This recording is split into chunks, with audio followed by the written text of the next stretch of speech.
धन्यवाद शर्मा जी, आपने मुझे मौका दिया। देखिए, दिल्ली में भी मैं दिल्ली विकास प्राधिकरण में काम किया हूँ 5 साल, दिल्ली नगर निगम में 6.5 साल और एनडीएमसी में 1 साल, भारत सरकार में 3 साल और यहाँ पे भी ग्रेटर नोएडा अथॉरिटी में काम किया हूँ और कलेक्टर के रूप में 3 साल रहा।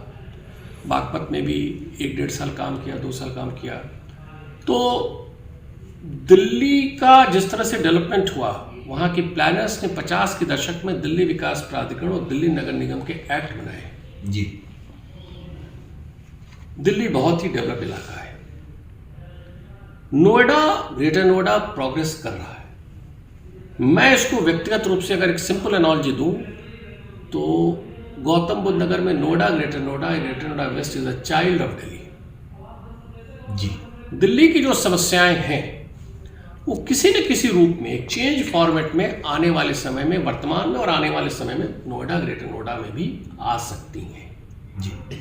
उसी तरह से जेवर जो डेवलप होने जा रहा है या न्यू नोएडा डेवलप होगा, उसको मैं मानता हूं child of Noida and greater Noida होगा जी। तो देयर इज अ कॉन्टिनम। जी।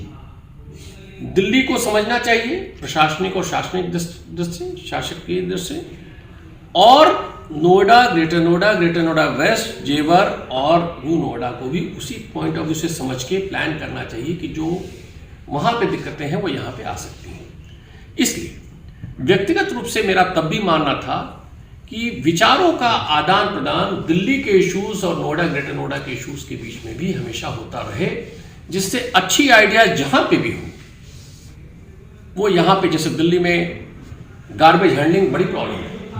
आज नोएडा में चूंकि जगह बहुत अधिक है इस पूरे गौतम बुद्ध नगर में, इसलिए वो दिखाई नहीं पड़ रहा है, लेकिन कल यहाँ पे भी बड़ी प्रॉब्लम हो सकती है। बिल्कुल। वहाँ पे प्रॉब्लम हो सकती है। इस तरह की बहुत सी ट्रैफिक दिल्ली में कंट्रोल्ड है, लेकिन ट्रैफिक यहाँ पे भी बड़ी प्रॉब्लम हो सकती है जी। पोल्यूशन दिल्ली और यहाँ पे बराबर है, यहाँ पे भी देखना चाहिए कि पोल्यूशन और ना बढ़े, क्योंकि यहाँ जगह भी बहुत अधिक है, माइग्रेशन बहुत अधिक होगा, तो पॉपुलेशन का प्रेशर बहुत अधिक रहेगा। हिंडन और यमुना को देखना चाहिए कि इनकी स्थितियां क्या हैं, कहीं ऐसा तो नहीं कि पानी की स्थिति बहुत खराब हो रही हो और वो लोगों के स्वास्थ्य पे भी विचार का प्रभाव डाल रही है। तो ये सब रियल इश्यूज हैं पब्लिक इंटरेस्ट के। एजुकेशन, हेल्थ, दिल्ली में कुछ सुविधाएं हैं, all India institute of medical sciences है, सेंट्रल यूनिवर्सिटीज हैं, यहाँ पे इन सब चीज़ों को देखना चाहिए कैसे आएंगे, विस्तार होगा। तो ऐसे में एजुकेशन इंस्टीट्यूशंस यहाँ हैं, प्राइवेट एजुकेशन इंस्टीट्यूशंस हैं, लेकिन गवर्नमेंट एजुकेशन इंस्टीट्यूशंस भी बेहतर रहेंगे तो बिल्कुल। ऐसी बहुत सी चीज़ों पर तब हमने ध्यान दिया। तो हमें लगा कि ये सब चीज़ें जो है यहाँ की, चूंकि आपने एक जेनरिक क्वेश्चन पूछा है, इसलिए मैंने जेनरिक रिप्लाई एकेडमिक इंटरेस्ट के पॉइंट ऑफ व्यू से आपको बताया कि दिल्ली और नोएडा और जेवर, इसमें एक कॉन्टिनम होगा। जो दिल्ली के इश्यूज हैं वो निश्चित रूप से किसी न किसी रूप में यहाँ पे आएंगे और यहाँ वाले इश्यूज जेवर और अन्य क्षेत्रों में आएंगे, इसलिए पहले से इस पर ध्यान देना आवश्यक है जी। सर, बस अंतिम सवाल ये है आपसे, एक जब कोई भी अधिकारी किसी जनपद में तैनात रहता है तो फिर जब वो दोबारा जाता है तो वही अधिकारी जनता के दिल पर छाप छोड़ता है, जनता के लिए काम करता है।